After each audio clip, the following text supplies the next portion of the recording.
World War II was the biggest, the deadliest, and among the most brutal and violent of any war fought in human history. This war ended in the deaths of 60 million people. Genocide, massacre, brutal prisoner of war camps, and other war crimes and atrocities were not unknown to the Second World War. Although spanning only 6 years, this was the most devastating war in the history of the human race.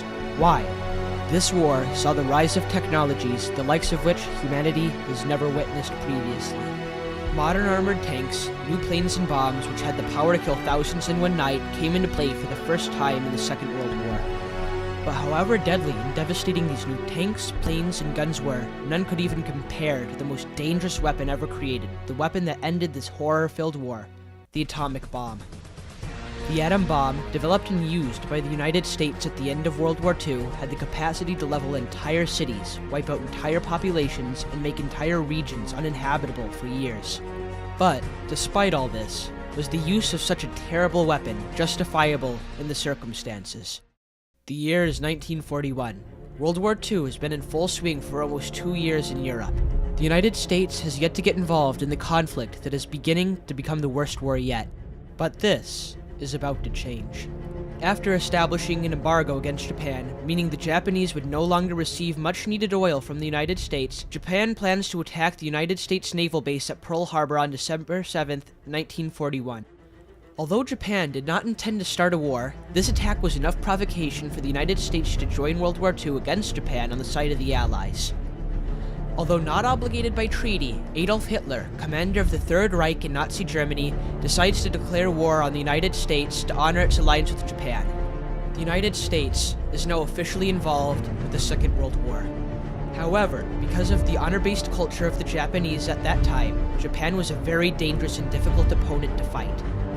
For instance, when the Allies invaded Japanese-occupied Okinawa in 1945, not only did the Japanese army fight to the last man, many of the Japanese civilians inhabiting the island took up arms against the American and British invaders. The United States invaded with 208,000 soldiers, and of those 208,000, there were 62,000 casualties, or 33% of the United States force, during the invasion. Because so many civilians took up arms against the Allies, and the fact that because of this, it became more difficult to distinguish non-combatants from their fighting counterparts, an estimated 150,000 civilians were killed.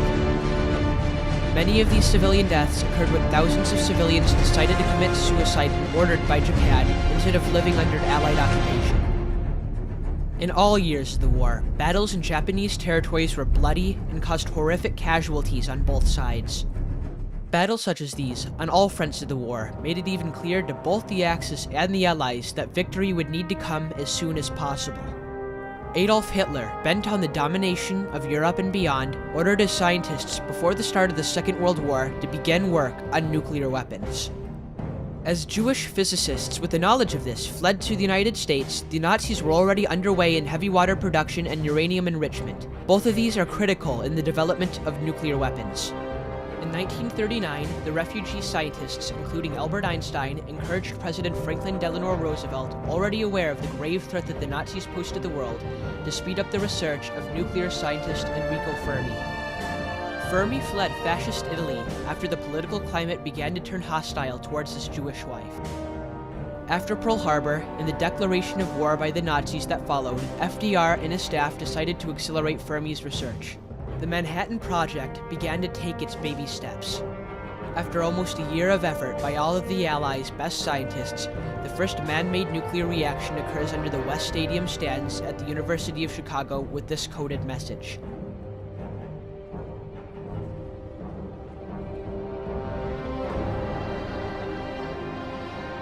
With little to no knowledge of the United States government's development of nuclear weapons, the mainland invasion of Japan was being planned.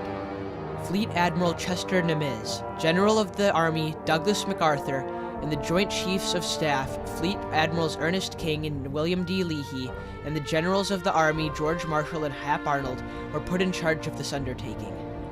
This invasion was codenamed Operation Downfall and was planned to start in the spring of 1946. Judging from the past engagements with Japanese inhabited areas, prognosis was not good for those participating in the invasion. According to Secretary of War Henry Stimson's staff, such an invasion of Japan would result in an estimated 4 million United States casualties. This report is taking into account that, quote, the operations in this area will be opposed not only by the available organized military forces of the Empire, but also by a fanatically hostile population. Japanese casualties would be even higher, the same report putting Japanese casualties at up to 10 million, again because of the apparent large-scale defense of Japan by civilian population.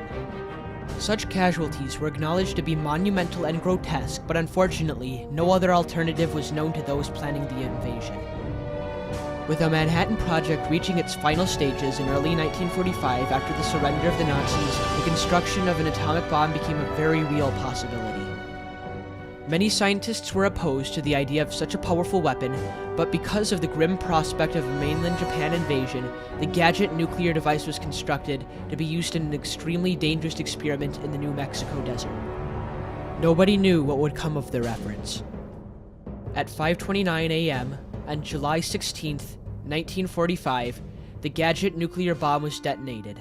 The results exceeded everybody's expectations. The Potsdam Declaration was sent to Japan by the United States on July 26, 1945, calling for the immediate and unconditional surrender of Japan. President Truman, taking over office after the death of Franklin Delano Roosevelt, claimed failing to surrender would result in the prompt and utter destruction of Japan. The Japanese government completely ignored it and did not disclose the existence of the ultimatum to their people. The United States Air Force then dropped millions of flyers over potential targets for atom bombs, including Hiroshima and Nagasaki, warning the people to evacuate before the city was destroyed. Very few decided to heed this warning. The Enola Gay, a Boeing B-29 Superfortress, piloted by Paul Tibbets, carried the first atomic bomb Little Boy over Japan, and then released the payload over the city of Hiroshima. 80,000 people were killed instantaneously, and a majority of the city was wiped off of the surface of the earth. The government of Japan was utterly taken off guard by this new and terrible weapon. Surrender was discussed, but the military leaders were not willing to consider it. Martial law was declared, and Japanese generals vowed to continue the war. On the morning of August 9, 1945, the B-29 Superfortress Boxcar dropped the Fat Man nuclear device over Nagasaki. About 75,000 people were killed in the initial blast. The United States warned that the Japanese cities of Tokyo and Kyoto would be the next targets if their government did not immediately surrender. On August 14, 1945, although some senior military leaders were determined to fight, Japan finally surrendered to the Allies. In total, an estimated 250,000 people were killed in the bombings. Although the initial bombings did result in massive devastation and loss of life, many Japanese people died weeks, months, and even years following the bombing of radiation poisoning and cancers caused by the radiation. This enormous loss of life should have never happened. However, things would have been exponentially worse if the bomb was not developed. Over 500,000 Purple Hearts, medals given to American soldiers after wounded on the battlefield, were produced in anticipation for the invasion of Japan. The surplus of these Purple Hearts are still being used today in Iraq and Afghanistan, almost 70 years after the end of the Second World War. The bombings were destructive on a scale never before seen, but the bombings prevented one of the bloodiest invasions in human history. The loss of millions of lives on both sides, and the inevitable destruction of Japanese infrastructure that would ensue, would have forever ruined any chance of Japan becoming the advanced, educated, and respected nation that it is today. The loss and demoralization of much of the United States' military after an invasion also would have enabled the Soviet Union to take a much stronger foothold on the rest of Asia. The United States would have not been able to prevent the invasion of South Korea, and the spread of the Soviet Union and China would have been accelerated with the reduced threat of the United States military. Undoubtedly, the face of the globe would be drastically different than it is today. The development of the bombs also opened a future of peaceful uses of nuclear power, such as cancer treatment, nuclear energy, and even the exploration of space. So, despite the massive loss of life, the bombs, in the end, saved millions of lives on both sides, and, in the scale of things, were well worth it, a necessary evil.